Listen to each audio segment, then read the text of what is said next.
खूप साऱ्या मुलांना plus minus divide fraction multiply हेच येत नाही.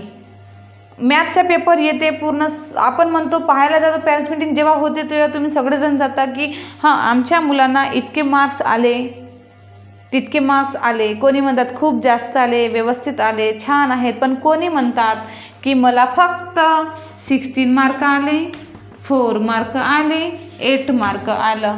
आणि पेपर होतं हे 80 मार्काचं आहे की नाही. पेपर होतं हे 80 मार्काचं पण मार्क आले आहे 16, 4, 8, कोणाला 0, कोणाला 10 अशा पद्धतीने. मग मायबाप खूप त्यांचं ताव चढते आणि ते त्यांचा राग अनावर येते. पण इतका राग अनावर आणण्यापेक्षा जर तुमच्या मुलाला हे बेसिकच क्लिअर नसेल तर तुमचा मुलगा कुठून आणेल. बघ भाविका, जर तुझं हे बेसिकच जर क्लिअर नसेल तर तुला मार्क येईल कुठून, है की नाही. जसं आता भागाकार आहे, आपल्याला हे भागाकार जर आले इथून 6, 3, 5, 8, पण हे सॉल्व कसं करायचं जर तुला माहीतच नसेल तर तुला मार्क येईल कसं. जसं फ्रॅक्शन आहे, फ्रॅक्शनचा 1/7 ऑफ 36 हा कसं सोडवायचा जर हाच नसेल माहीत तर तुला येईल कसं. प्लसमध्ये जर तुम्हाला करायचं आहे 4 पॉईंट हा पॉईंट 36 प्लस 40.50 जर याच्यामध्ये जायला माहीत नसेल की पॉईंट कुठे द्यायचा आहे प्लस कुठे द्यायचा आहे हे नंबर कुठे लिहायचा आहे हा पॉईंट द्यायचा की नाही द्यायचा जर हाच माहीत नसेल तर तुम्हाला मार्क येईल कुठून, है की नाही. विचार करण्यासारखी गोष्ट आहे.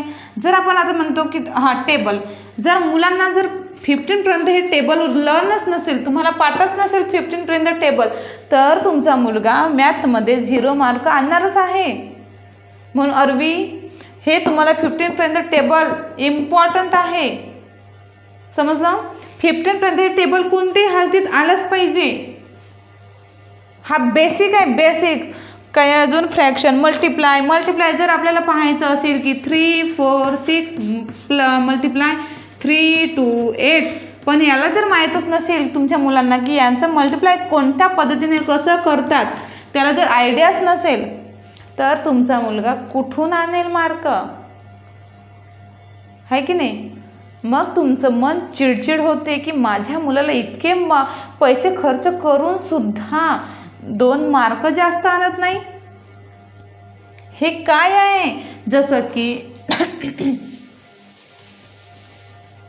हे काय आहे जसं 18 पैकी फक्त 20 मार्क, हे 50 मार्क, 30 मार्क, 13 मार्क हे काय आहे. मग तुमच्या वडिलांचं राग हा झणझण करून येतोय. येते का, येते ना. कारण तुम्ही फक्त पैसे मोजता पैसे की आम्ही इतके पैसे देतो. शाळेमध्ये फक्त पैशांची गिनती होते पण तुमच्या मुलाचे जो बेसिक क्लिअर आहे हा येते की नाही येत तो पाहतच नाही. फक्त काम आहे पैसे मोजायचं आणि पैसे शाळेमध्ये द्यायचं. पण तुमचंही काम आहे की माझ्या मुलाला किती येते.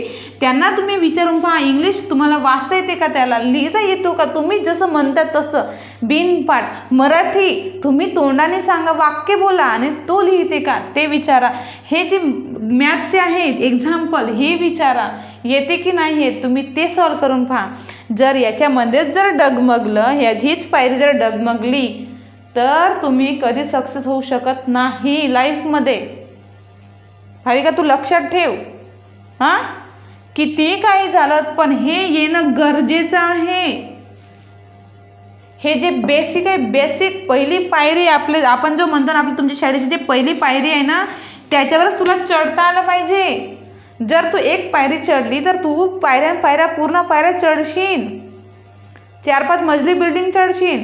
पण तुला जर पायरीच चढता नाही येईल तर तू चढशील का, चढूच नाही शकणार. तसंच हे बेसिक आहे. हे तुझ्या शिक्षणाचं बेसिक आहे अरवी. काय आलं लक्षात. हे बेसिक आहे. हे किती कोणते हालतीत आलंच पाहिजे. अंडरस्टूड. ठीक आहे.